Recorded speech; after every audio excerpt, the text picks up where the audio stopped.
Afternoon, Chris. Hey, George, how are you? Doing excellent. How you doing? I'm doing well. Thanks for asking, man.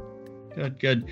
Hey, I appreciate you taking some time out of your schedule today to talk about what I think is an exciting topic for all investors, which is, hey, how can I be leveraging tech today? It seems like a new Mm, tool's coming out every week, but how can we be using tech to better inform our financial planning, which is a big part of what we do for clients. But I know your firm approaches that in a very specific way, really centered around, hey, how can we help investors better manage their risk and the risk they have in their portfolio? And what I like about this format is typically, I think firms like ours talk to companies like yours, we subscribe, and ultimately we bring it to clients. But I think it's sometimes when that link gets broken, it's nice when the clients can hear directly from the horse's mouth on, what your company's all about, the love culture, that. the why behind what you do, and really the value that you're bringing to the table. So I thought we might just start with that, and get a little sense of what nitrogen, which was formerly named Riskalyze at one point in time,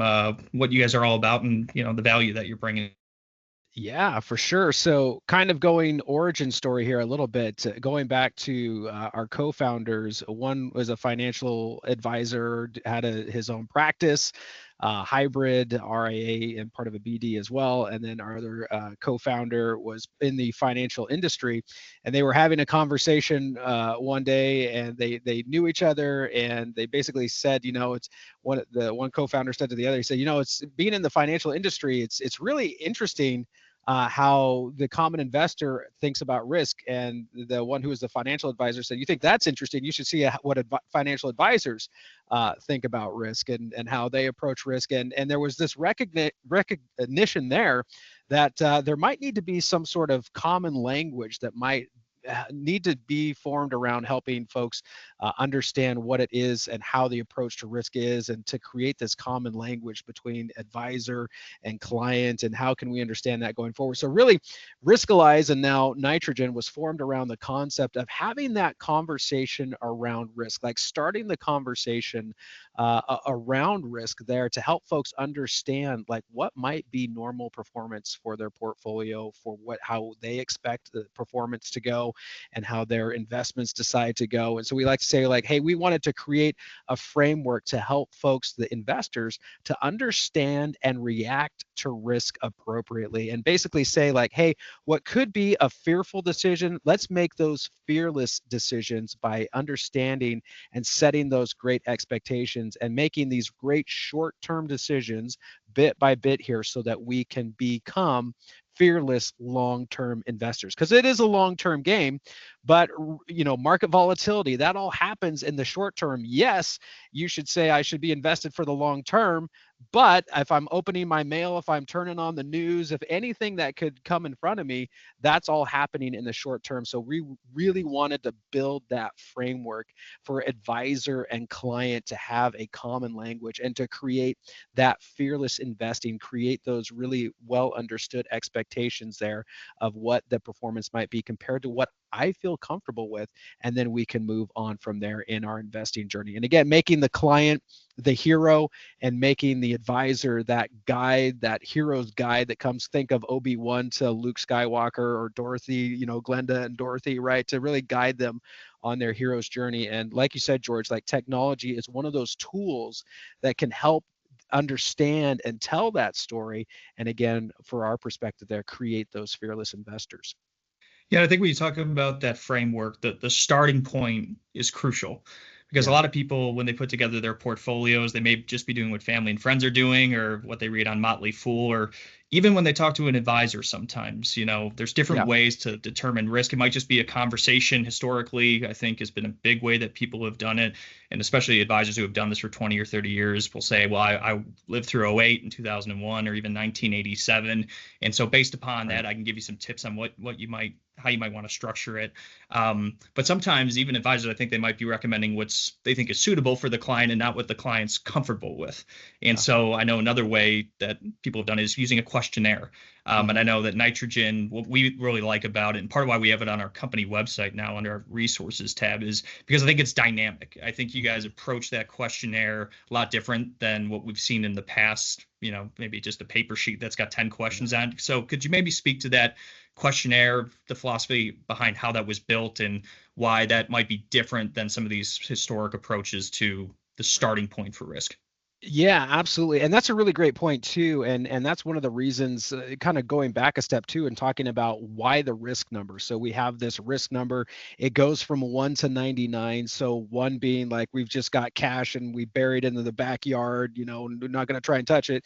And it's not going anywhere, hopefully, but also it's not going anywhere. It's not working for us. And on the other side of the spectrum, 99, there's something with a lot of volatility attached to it, right? We might think of like Tesla or crypto or something like that that's very up and down. So there's a lot of volatility that's connected to that. But basically saying, hey, there's got to be a way that we can basically create this common language. And so that's why that risk number was born.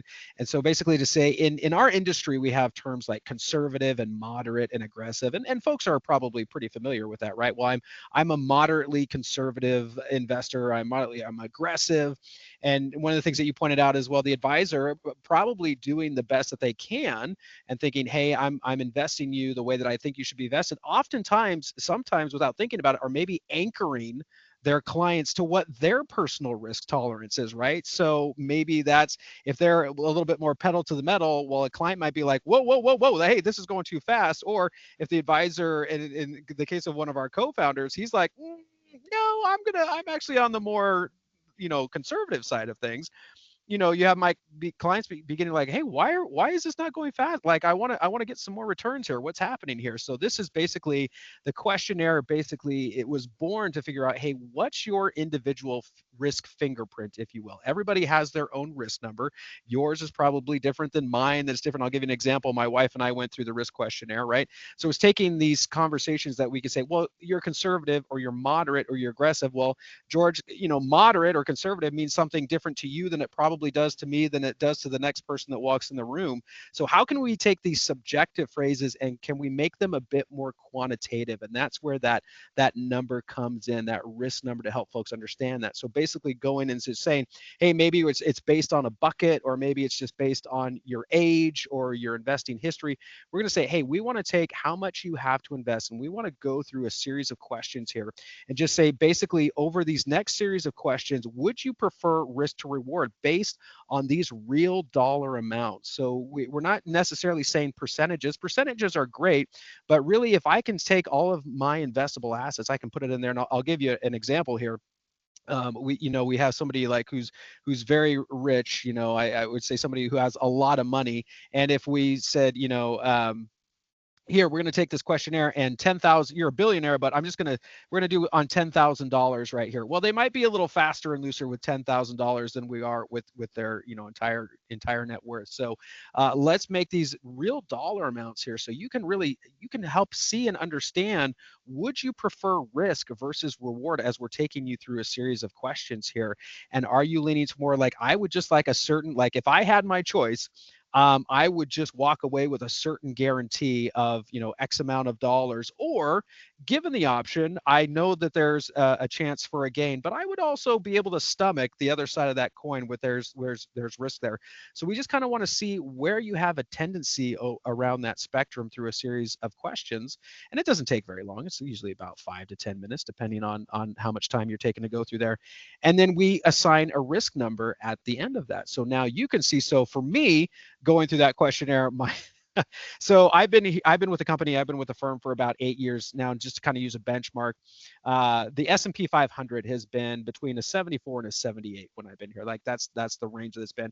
I came in at a 74. Now my wife, she took that risk questionnaire, and I'll see if you can guess her number here. She last Christmas got us a couples skydiving adventure, and we're gonna jump out of apparently a perfectly good plane strapped to somebody that I only just met.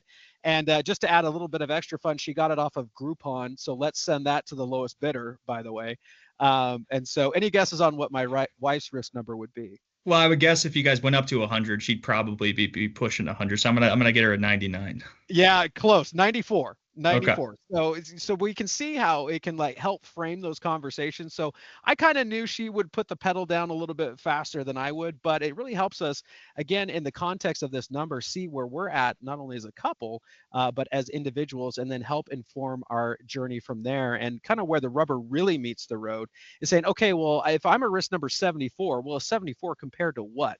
And that's where we can put your portfolio, all of your underlying investments inside of nitrogen, and generate a risk number for your portfolio. So are you invested with a number, just using that risk number as our through line to tell that story? Are you invested close to what you said your risk tolerance is, what you're comfortable with? Or should we make some adjustments there? There's some conversations. So it's really meant to be not only that analytical piece, but that conversational piece to help us understand where we're at and really where we need to go. Yeah, yeah. And I think even when you have those conversations, what people were doing prior, where people say, "Hey, it sounds like what we're talking about, you're maybe moderate growth. Let me see your portfolio," and you look at the list of investments they have just in a sit-down meeting. It's really hard to know, even as an advisor, when you're dealing with mutual funds or ETFs that have 50 to 150 different positions in them, to say, "I know what's Yeah. going on under the hood, and this matches up perfectly with what we're talking about." So I think getting really specific on those numbers is important, and the difference, I'm sure, as your company's seen between a 50 and a 60 can be significant in terms of long-term returns, even if maybe the expected return only increases a quarter point. It's good knowing, well, I have some more potential there, but here's how it increases my downside. So I think that's a crucial Yeah. part of the process. And I think it leads us to this 6 month range. And I think Mm-hmm. this is one of the best features of nitrogen. Mm-hmm. And so once people have taken the questionnaire and they get a sense of, okay, here's my risk number, and maybe it does match up with how their portfolio is currently invested. What's the next step? Now that they know, okay, well, I'm where I need to be. How does nitrogen help people get a sense of, what are my upsides here? What are my downsides? And how do I deal with this as an investor? Yeah, so and I love that you brought out the 6 month range there, because oftentimes, well, hey, are we looking at a year? Are we looking at 3 years, 5 years? Why 6 months when I'm going through that questionnaire, right? We say, hey, think about the next 6 months based on your investment amount here. If you were to lose this much, would you stay? Basically, it's kind of like, would you stay and invested, or would you say, hey, no, time out, George, you're getting a phone call from me because this roller coaster is getting too twisty. I can't hang here.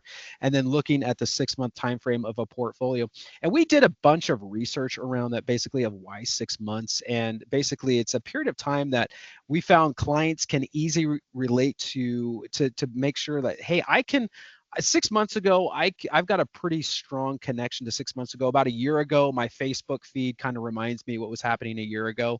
But about in that 6 month time period, I have a connection with that, and I can remember, hey, I've got that. And so when we're thinking about 6 month, how are we giving those quick wins? I use the movie What About Bob? I'm not sure if you've seen that. Bill Murray's in there, and he's basically going, and he's really scared to go out in the world, and he works with a therapist, and the therapist says, baby steps, baby steps. So how are we creating these short-term wins to make sure that we're staying invested for the long term? So through a lot of our research, that 6 month time frame really helps us kind of hone in and zone on, and it also helps us create a tighter probability time frame for that portfolio, just to say, hey, in the next 6 months, if your portfolio was down this much and it could be up this much, I don't think we're going to be having a difficult phone conversation if the portfolio's up on the upside. But if over the next 6 months, your portfolio was down 10% or this dollar amount, right? We would expect that to be normal performance, because we say, well, it's expect an 8% return. Well, that might be over the long term of the life of that portfolio, right? But if you say, George, you're my advisor, you say, yeah, we're expecting about an 8% return on this portfolio. And, we come back 6 months, a year from now for a review, and I'm down 4%. I'm like, George, wait a minute. Whoa, whoa, you told me I was going to be up 8%. What are you talking about? And so that's where we're creating that 6 month range, that 95% historical range, to say, hey, we would expect your portfolio to land between down here and up here, and that would be performance. So wherever we are in that range, that's setting some really great expectations that you understand for your portfolio. Yes, the market is going to go up. Yes, the market is going to go down. But basically saying, how far, this is kind of our definition of risk tolerance, is how far can a portfolio portfolio fall within a fixed period of time before the investor will capitulate and make a fear-driven investing decision. So that's where we really want to start to put those time frames around that 6 months, again, to get those short-term wins to make sure that we're staying invested for the long term. Yeah, no, and I think people think about returns on an annual basis, but they're really making decisions uh, with their investments, usually on like a Yeah, 3 to 6 month basis, is probably yeah. more accurate. And what I think is also great about that range, it just gives a good visual. And I think inside of nitrogen, you can run proposed Hmm. portfolios where you can kind of fine tune that to say, hey, what allocation changes would we need to make? We add this fund, we take out this fund in order to maybe tighten up the screws a little bit. And if we've Hmm. got a 12% downside and we're trying to get to 10, how much more bond exposure do we need to take on, or how much more cash do we need to put in the portfolio to get there? And so I think it's a great thing to be able to play around with. And I think it leads me to my other favorite thing about Yeah. nitrogen, is the idea of these stress tests that Mm. you guys have. Because I feel like one of the questions we as advisors get the most, not only from people that lived through it, but even younger investors that are worried that they didn't live through it, so they're not sure how they're going to handle it, is Yeah. the great financial crisis. And the question of, if things were to get bad, how bad could things get with my portfolio? And I think nitrogen's made a really good attempt at putting numbers to that question. And so, Yeah. to your point earlier about, it takes all the history from the investments, not only they have in your portfolio, but you've got a database of basically every investment out there, it seems. Hmm. You can look at Hmm. these scenarios of, okay, how would your type of portfolio that you have currently perform during 2008 or 2001, or Yeah. even the bull market of 2013? And so I think it can really give people a sense of, hey, if it were to happen tomorrow, exactly how it happened 16 years ago, here's what we could expect, Yeah. how it would perform. And so, yeah, maybe I don't know if you have any more comments on that, but I just wanted to highlight that as a really great feature of the portal. Well, one, it's kind of crazy to think 2007, 2008 was about 16 years ago. So that's just kind of blowing my mind right there. But yeah, one of the superpowers, I'm a little bit biased here, but one of the superpowers I think of nitrogen is to take some of these concepts and make them very easily digestible and visible. And we were talking about setting expectations with our clients, with investors, just to say, hey, um, we know that markets go up and we know that markets go down. So, what I want to take you through is this stress test. So, we could take a look at your portfolio, how you're invested now. And again, we're using that risk number as the context, as a through line for this story here, and just say, hey, if your portfolio, let's say, is a 63, and what would it look like if we were to see 2008 again, 2009? What if we were to see 2013 pop up again? We have different scenarios of points in time there. We could say, here's what we would expect your portfolio to look like. Now, we don't have a crystal ball, but based on data, based on all of this information that we have coming in, this is how we would expect your portfolio, an interest rate spike. How would that look? How would your portfolio look compared to this? So again, it's setting really great expectations so that I know that I'm educated, that I have information to say, oh, okay, well, and again, using that risk number, saying the S&P is going to be, let's say 74 to 78, let's just say it's a 75. I know that a 63 is never going to beat a 74 probably. So my neighbor comes over to me and says, oh my gosh, I'm getting all these returns. This is really great, blah, blah, blah. Well, I've had so many advisors say, well, I've had clients call me up and say, well, look, they're getting all of these things right here. And the advisor can say, yeah, that's true. And we could do that for you. But do you remember when we went through that questionnaire? Do you remember when we talked about it, when we looked at your portfolio? This is what you said you were comfortable with. So you can be a 75, a 78, whatever, but just know that there's two sides to that coin. And that stress test really helps to tell that story. And I've talked to several of our folks that just say, hey, when I use stress tests with my folks, again, that helps them understand. And when the market gets volatile, my phone does not ring nearly as much as it used to, because we understand what would be normal and what would be typical performance during these volatility times. Yeah, yeah.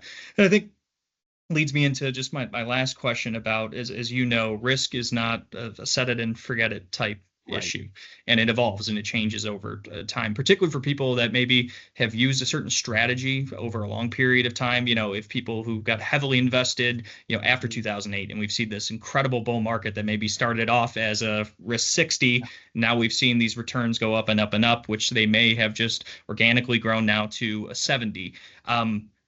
Nitrogen has this check-in feature, so I was just wondering if you could chat about that. And again, it's a quarterly notice that goes out, I believe. And I believe there might even be a monthly option as well. But again, why that cadence? Why did you guys think that was appropriate? And maybe just speak to some of the features behind that.